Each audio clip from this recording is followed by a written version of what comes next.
This is the 5:30 news on Q2, Montana's news leader.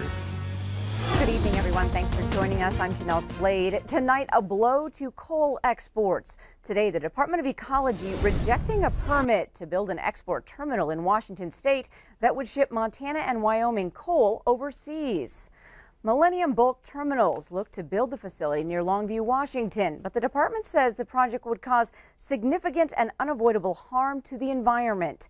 The facility could have exported up to 44 million tons of coal per year from Montana, Wyoming, and other states, increasing American coal exports by 40%. But the project has faced intense scrutiny from the very beginning. Now, opponents concerned about coal dust pollution and potential damage to fisheries on the Columbian River. Those concerns were reflected in today's decision. Washington Department of Ecology Director Maya Belland stated there are simply too many unavoidable and negative environmental effects for the project to move forward. Environmentalists applauded the denial today. Officials at Millennium say they plan to appeal the decision, which also strikes a blow to Cloud Peak Energy. The coal company has an agreement to ship 7 million tons of coal through the Millennium Dock from its 3 mines in Montana and Wyoming. Montana Dakota Utilities filed a request this morning to increase service rates for natural gas customers here in Montana. The company says it is requesting an average increase of about $2.50 a month for residential customers. The current proposed increase is for $2.8 million in annual revenue, or 4.1% overall increase. That money to go toward infrastructure projects. Those include pipeline replacement as well as projects to enhance system reliability. Montana Dakota serves just over 84,000 natural gas customers in 36 Montana communities. The Billings Chamber of Commerce celebrates the past but also has a strong focus on the future. The Chamber held its annual luncheon today. The event allows the Chamber to highlight some of its successes while laying out a vision for what's ahead. This year centered on the idea of more growth and the decisions we as a community must make in the coming months and years that will affect the long-term future of Billings. The Chamber took the chance to highlight programs aimed at engaging young business people as well as opportunities to bring more people to Billings. Whether we're talking about green space development and our trails and preserving our heritage like through the Yellowstone Kelly Interpretive Site, or significant multi-million-dollar projects like the One Big Sky Center, those incremental steps transform our community in a way that puts us on a map in a different way that we haven't. So when a family or young professional is either considering moving into Billings or where they want to spend their career, we're at the top of their radar because we're an exciting community that has a cool factor to it.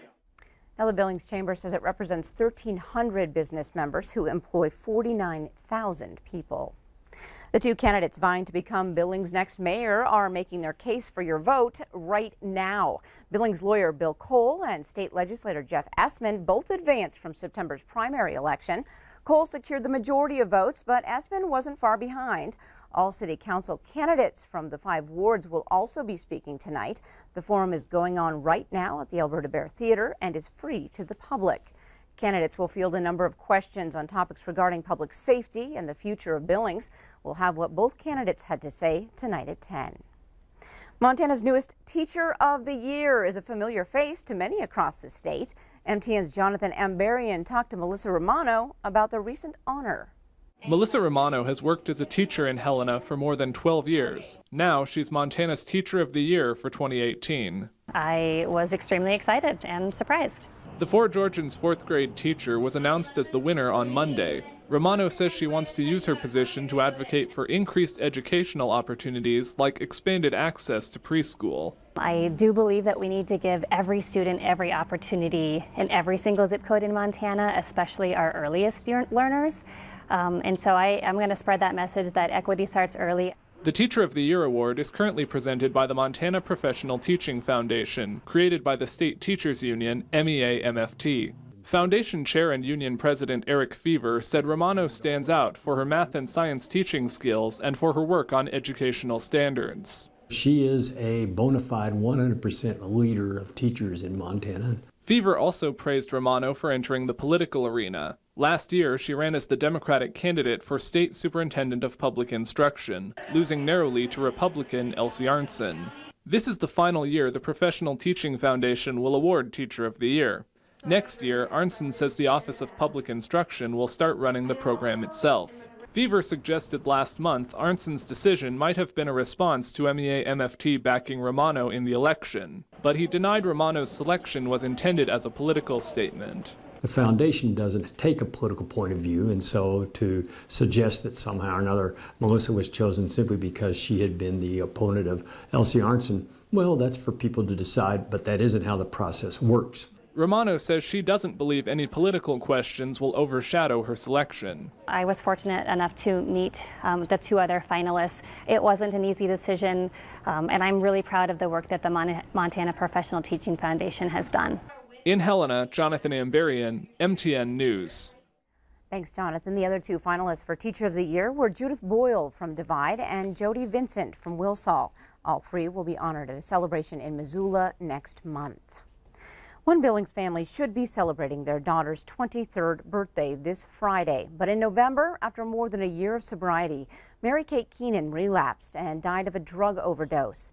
Q2's Asia Gore first brought you the Keenan family's story in the wake of their daughter's death. And tonight, she shows us how they're using art to heal. But when I paint, I think of Mary. Sometimes it's, happy thoughts. Other times it makes me really sad and it's hard to paint. Tammy Evanson becomes emotional when she speaks about her niece, Mary Keenan. But when Evanson is in front of a blank canvas, conversation flows out in colors. Mary died from a drug overdose days before Thanksgiving. Everson wants Mary's memory to live on through her art. Just to inspire people, and then also just to know that Mary was really trying, and she really tried hard. On the back of each painting, a quote. Mary Kate wrote, "Do it yourself, believe in yourself, you can do this." So we just wanted encouraging words for people that might be struggling out there, that you can do this. For Mary's grieving family, those words bring hope and motivation. And that's been one of our goals as a family, just to bring out awareness of substance abuse and just start talking about it is probably the first thing. After the Keenans shared the heartbreaking details of their daughter's death in her obituary, people did start talking. That's how I met the family, was because checks started showing up in the mail in memory of Mary Kate Keenan, and I didn't know who this person was. Willis soon learned of Mary's story, how this young red lipstick-loving hippie girl fought a long, hard battle with heroin and lost. She did try hard. Mary Kate did try hard. There's so many young people in our town that are dealing with the challenges and the struggles that come with addiction. And for me, the stories are real. The Keenans will celebrate Mary's birthday on Friday by giving the money raised from these paintings to Tumbleweed, so others can find new life in Mary's honor. In Billings, I'm Asia Gore, MTN News. Thanks so much, Asia. Now, the art exhibit opens this Friday at Toucan Gallery. The public is invited to attend. Still to come on tonight's 5:30 News, it's not just stretching and exercising that'll keep your student athlete healthy. We'll show you some new tips. And in sports tonight, Q2's Athlete of the Week is a high-flying senior grad turning heads at Washington State. Scott checks in with Taylor Mims. And coming up in weather, pretty nice day again today, even a little warmer than yesterday. Now tonight, we're looking at maybe just another mild night with maybe a few clouds. And then later on this week, get this, we're looking at dry skies and some warmer temperatures just ahead. We'll have more coming up in a few more minutes. You're watching MTN News with Jay Cohn and Jeanelle Slade. Storm Tracker weather with Bob McGuire and sports with Scott Green.